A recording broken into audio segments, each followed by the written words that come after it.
Welcome back, everyone, to OlympusCraft. My name is Code. Today, on this next episode, I'm going to talk to you guys a little bit about kind of what has been going on in the background. I haven't been recording absolutely everything because it seems that a lot of the stuff at the beginning is very mundane and just, going down mining for an hour, doing miscellaneous things. But I want to kind of keep you guys updated on what's going on. So first things first is this copper looks absolutely amazing. I love that green patina that it has. It's very, very nice. So everything out here is pretty normal. I haven't changed much over here, but I've been working very hard on my villager trading hall. As you saw in the last episode, I built up my little smeltery here, which I think keeps getting a spider or something on it or something, and it stops the cart, but that's okay. It stopped after everything was completed, luckily. I smelted down some glass to build some stuff. I have a bunch of sand around me. Figured it was easy to get a hold of glass.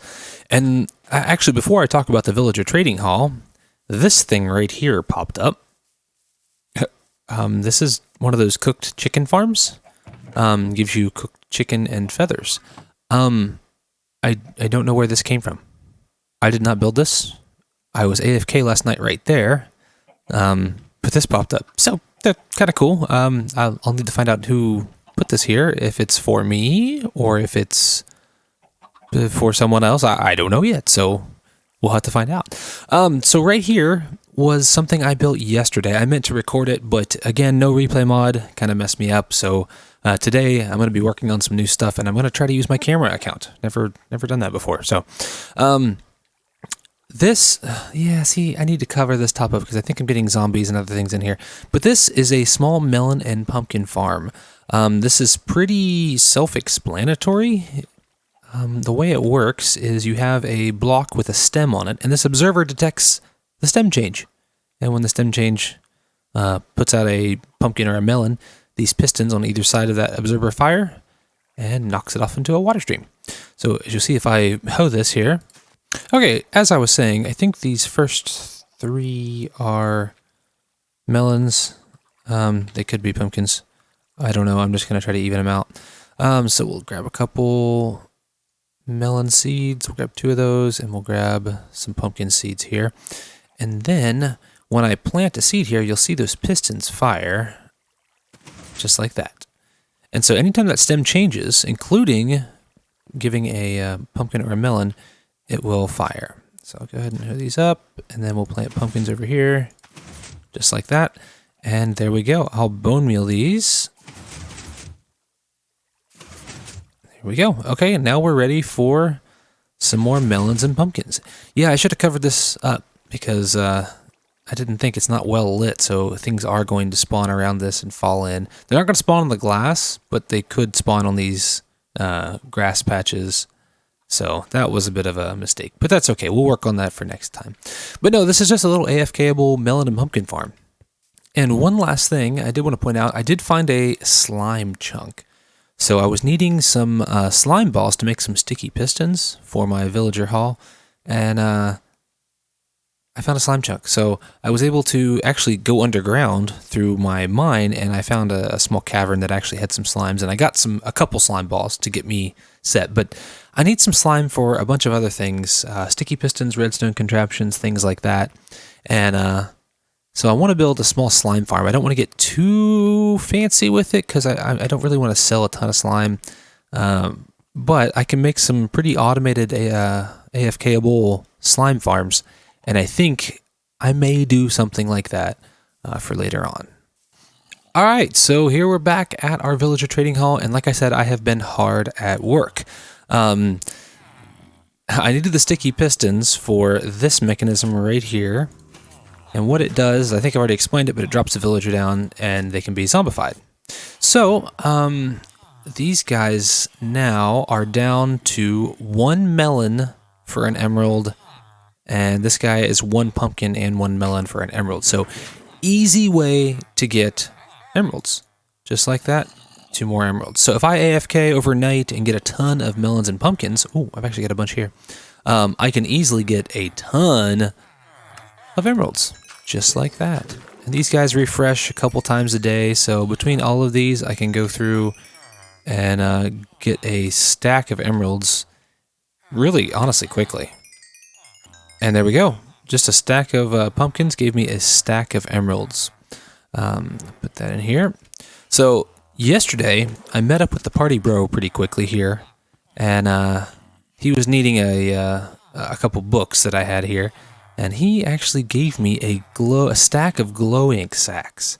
So I am super excited about that because I can actually take, and let's see if this works here, take a sign, right-click it with a glow ink sack, and it should glow. Oh, there we go. Look at that.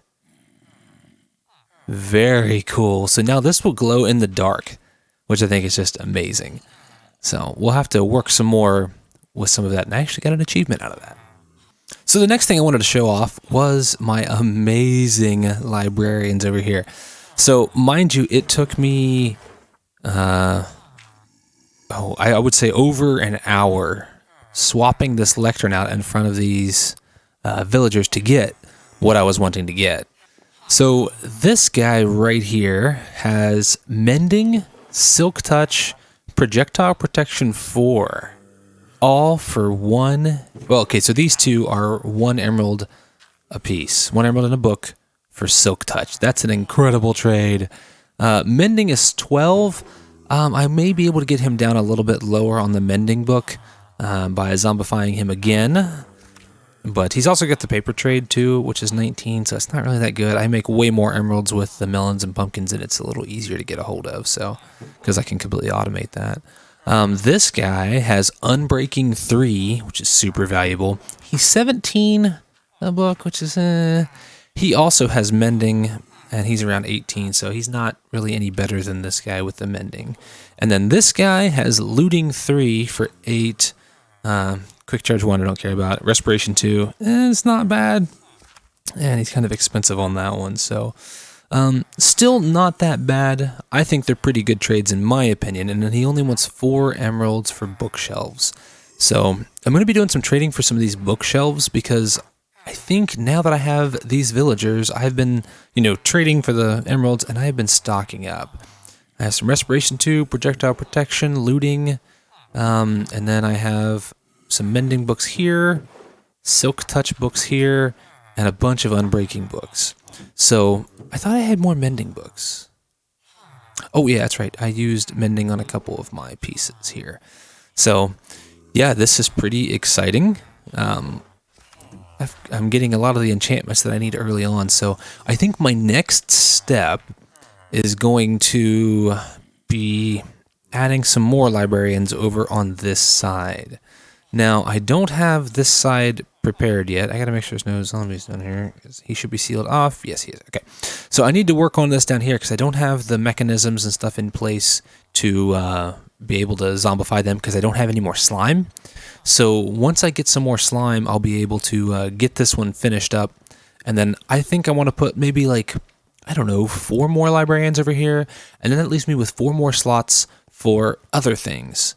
For other villagers and other trades. So I'm going to figure out what's more important, I think, first, and then kind of go from there. And one last thing to mention, my food source is now completely provided by these farmers because they trade 1 emerald for 3 golden carrots. So as you see here, I'm already rocking the golden carrots as my food source. And so I want to make sure I keep this trade going because that's going to be an excellent source of food. And I think I might contact Blue Gamer Dog. He is wanting to set up a food shop. And I may make a deal with him. I can provide him with golden carrots, and maybe he can provide me with something in return. All right, so we're back over here in the shopping district. And before I actually get started on my little thing over there, I kind of wanted to show off a little bit of these other builds that are here. This is the food truck. It looks like one of those trailer-style food trucks. It just looks awesome. And they're selling cooked pork chops. Wow, cooked pork chops. 1 diamond for 64 of them. Good deal. And then, netherite scrap. 1 diamond. Oh, wow, 1 diamond block. That's a little too bright. Item of the week. All right, so we got item of the week. Maybe we'll have some other ones in there. But that's kind of expensive. More expensive than I want to get into. Over here's the heavy metal shop. This is Rob's, I do know that. And he is selling iron, 1 stack for 2 diamonds, which is actually a really good deal. I'm probably going to have to buy some more of this, because I need a lot of iron for hoppers and things like that. And then the big build that we have so far here, this is just a really, really cool looking build. It reminds me of some, I'm not sure if I want to say Japanese style building, but very, very cool nonetheless. And this is the magic shop. Check glowstone for pricing. All right, so it looks like we're selling blocks of amethyst. Very cool. I have 41 of those myself. Ooh, amethyst shards, 1 diamond for 6, which is not bad. Oh, glow ink sacks. Okay. And then spyglasses. Very cool. And looks like, oh, we can also get some amethyst clusters here. I think you have to silk touch those things. That's very cool. I like the glowing item frames that's here as well. I'm not sure what head that's for. Oh well.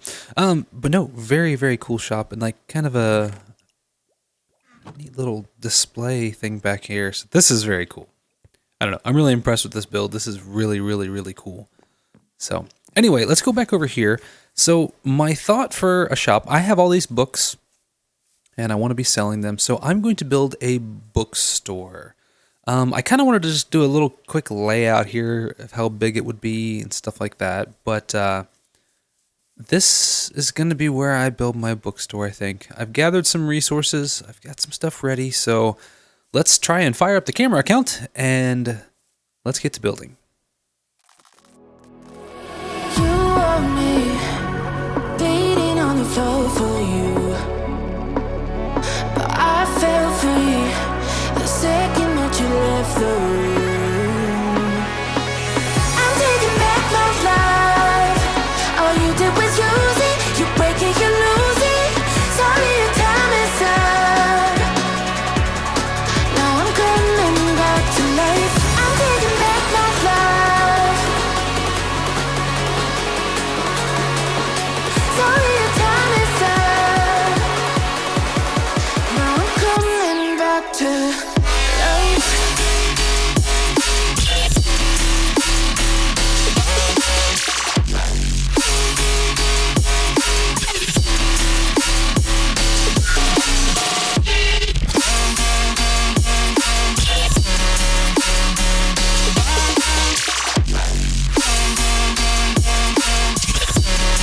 Now I'm coming back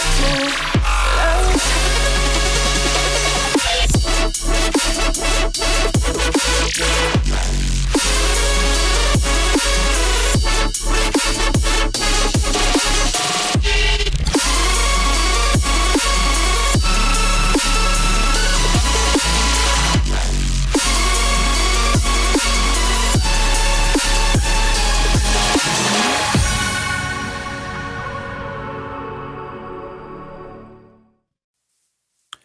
All right, so here we are. It's more of a basic build, I think, right now. I mean, it's not as elaborate as it will eventually be, I think. I want to add some decoration to the sides. I want to get some other things running up the edges and corners. I want to have like fence posts running up there, dark oak fence posts.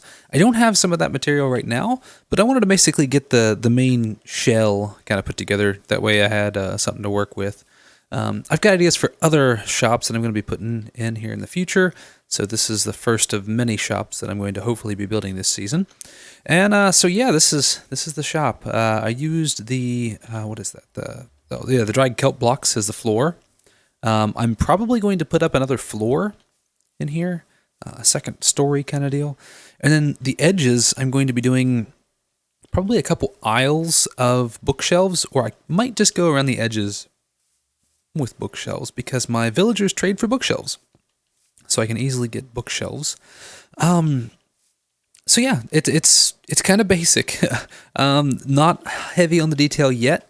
So as soon as I get some more clay, I'm going to put in some flower pots. I'm going to have some more detail put together on a lot of this stuff. So there's plenty more to come regarding this. So this is just the start of it, and now comes the horrible task of moving all of the inventory without shulkers. All right, guys, that's going to be it for me today. I really appreciate you guys tagging along. As always, we have a lot of fun. A lot of people on right now. We are just having an absolute blast, all playing together. And apparently people getting trapped in the nether, it looks like. It was a blast. I appreciate you guys so much. I will see you all on the next episode.